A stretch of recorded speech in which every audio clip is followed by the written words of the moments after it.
واشهد ان لا اله الا الله وحده لا شريك له واشهد ان محمدا عبده ورسوله اما بعد فان خير الحديث كتاب الله وخير الهدي هدي محمد صلى الله عليه وسلم وشر الامور محدثاتها وكل محدثة بدعة وكل بدعة ضلالة وكل ضلالة في النار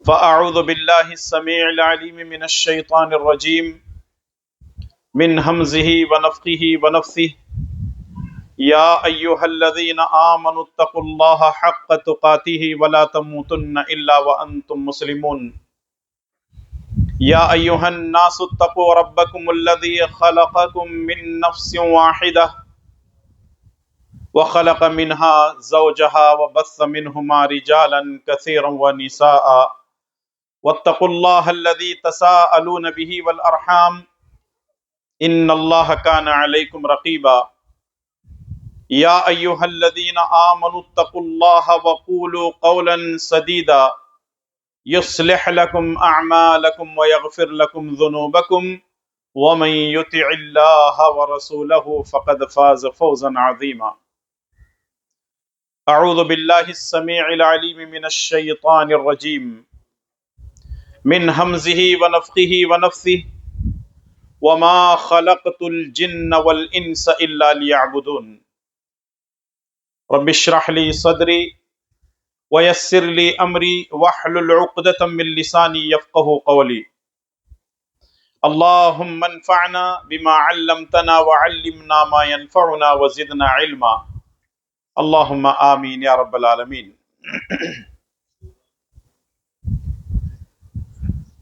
قابل قدر بزرگوں، نوجوان ساتھیوں، پردہ نشین خواتین اسلام، مائیں اور بہنیں اور پیارے بچوں،